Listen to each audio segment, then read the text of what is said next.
एक रिश्ता एहसास का। सुधा बारात आने वाली है।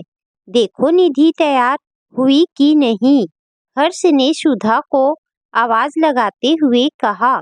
सुधा का दिल ये सोचकर बहुत ही जोरों से धड़कने लगा कि अब मेरी निधि मुझसे दूर हो जाएगी। सुधा निधि को लेने उसके कमरे की तरफ बढ़ी। निधि को दुल्हन के रूप में देखकर वो एक पल को वहीं दरवाजे की ओट में खड़ी हो गई। सुधा अपने अतीत की यादों में खो गई। उसकी यादों का कारवां बरसों पहले जा पहुंचा था। नंदनी और सुधा बहुत ही पक्की दोस्त थी और हो भी क्यों ना। बचपन की दोस्ती जो थी। जिस शाम सुधा की इंगेजमेंट थी उसी शाम जब नंदनी सुधा के घर अपने पति हर्ष के साथ आ रही थी तभी उनकी गाड़ी का बहुत ही भयानक एक्सीडेंट हो गया जिसमें नंदनी चल बसी और पीछे छोड़ गई अपनी हंसती खेलती दुनिया। नंदनी के 2 बच्चे थे, विशाल और निधि। दोनों बहुत ही छोटे थे। नंदनी की मौत के बाद परिवार वालों ने हर्ष से दूसरी शादी का दबाव डाला। जब सुधा को इस बात का पता चला तो उसने बिना आनाकानी किए हर्ष से शादी के लिए हामी भर दी थी क्योंकि नंदनी की असमय मौत के बाद उसे सबसे अधिक चिंता उनके दोनों बच्चों निधि और विशाल के भविष्य की थी। नई नई दुल्हन बनकर आई थी सुधा। अचानक ही उसकी जिंदगी में सब कुछ बदल गया था। जिस शख्स को अब तक अपनी दोस्त के पति के रूप में देखती आई थी वो अब उसी की पत्नी बन चुकी थी। चूंकि बच्चे बहुत ही छोटे थे और पहले से ही सुधा से घुले मिले थे तो उन्होंने भी उसे अपनी माँ के रूप में आसानी से स्वीकार कर पाएंगे। दूसरी तरफ हर्ष का भी वो बहुत सम्मान करती थी। समय बीतता रहा बच्चों के साथ सुधा खुद भी बच्ची ही बन जाती और खेल खेल में उन्हें कई बातें सिखाने में कामयाब हो जाती। लेकिन इतना कुछ करने पर भी बात बात पर उसे सौतेली माँ का तमगा पहना दिया जाता। अगर बच्चे को चोट लग जाए तो पड़ोसी कहते बेचारे बिना माँ के बच्चे हैं। सौतेली माँ कहाँ इतना ख्याल रखती होगी। इस तरह के ताने सुनने की आदी हो चुकी थी सुधा। लेकिन सबसे ज्यादा तकलीफ तब होती जब अपना ही कोई इस दर्द को और बढ़ा देता। चाहे बच्चों का जन्मदिन हो या कोई अचीवमेंट। हर बार घर के करीबी रिश्तेदार यह कहने से पीछे नहीं हटते थे कि आज इनकी अपनी माँ जिंदा होती तो कितनी खुश होती।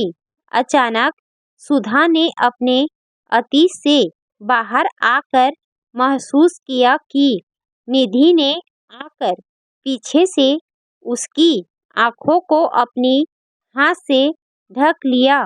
सुधा ने बिना उसके कहे पहचान लिया कि वो निधि है। उसने कहा तैयार हो गई मेरी राजकुमारी। माँ तुम्हें कैसे पता चला कि ये मैं हूँ? निधि ने हैरान होकर पूछा। बेटा तुम्हारी खुशबू मैं अच्छी तरह से पहचानती हूँ।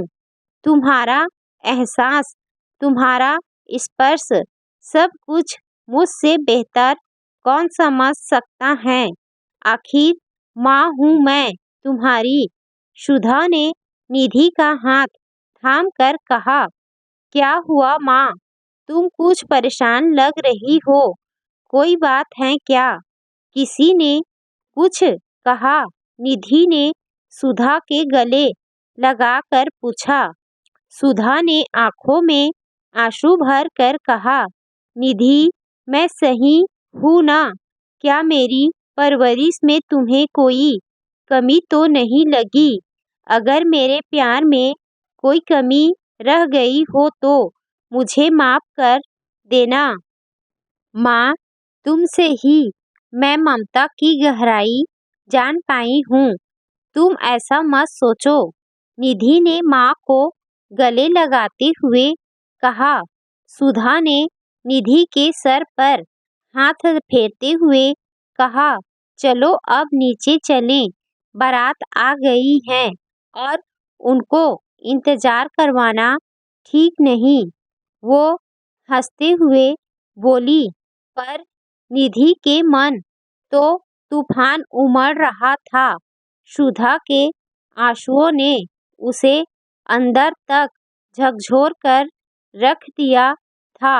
वो जान चुकी थी कि उसकी माँ के मन में क्या उधेड़ बुन चल रही है, पर उसने अपने आप को शांत किया और सुधा के साथ नीचे आ गई। शादी की सारी रस्में पूरी हो चुकी थी, अब विदाई का समय आ चुका था। निधि अपने परिवार वालों के गले लगकर बहुत रोई। फिर जब वो अपनी माँ के गले लगी, तभी पीछे से किसी ने कहा, आज अगर निधि की सगी माँ जिंदा होती तो वो बहुत खुश होती। बस फिर क्या था, निधि तो जैसे इसी मौके के इंतजार में थी। उसने कहा, ये क्या सगी माँ लगा रखा है, हमने जब से होश संभाला इन्हीं को ही देखा, इन्हीं को ही पाया। हर कदम पर साए की तरह इन्होंने ही जिंदगी की धूप से हमें बचाया, अपनी नींदें कुर्बान करके हमें रात भर थपकी देकर सुलाया। फिर भी हर खुशी के मौके पर यहाँ आंसू बहाए जाते हैं कि आज हमारी सगी माँ होती तो ऐसा होता, वैसा होता। आज इतने वर्षों बाद जब मैं पीछे पलट कर देखती हूँ तो एक ही लफ्ज बार बार मेरे कानों में गूंजता है, सौतेली माँ।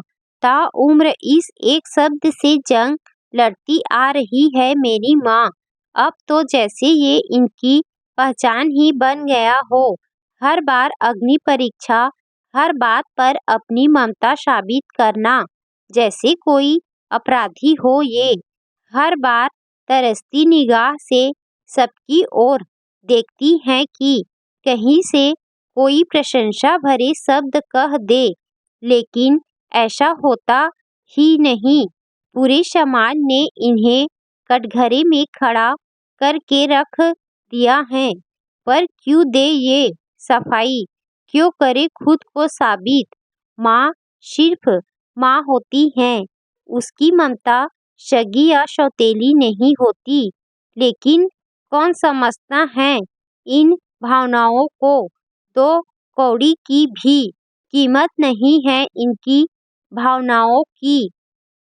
क्या आप सभी जानते हैं कि वो तो अक्सर खुद से इस तरह के सवाल करती रहती हैं, जिनका जवाब किसी के पास नहीं होता। इसके बाद निधि रोते हुए सुधा के गले लग गई और बोली, माँ मुझे माफ कर दो। माँ, तुमने जो किया वो मेरे लिए गर्व की बात है। तुम तो मेरी प्रेरणा हो। माँ, शायद मैंने तुम्हारा साथ देने में बहुत देर कर दी। आई लव यू माँ।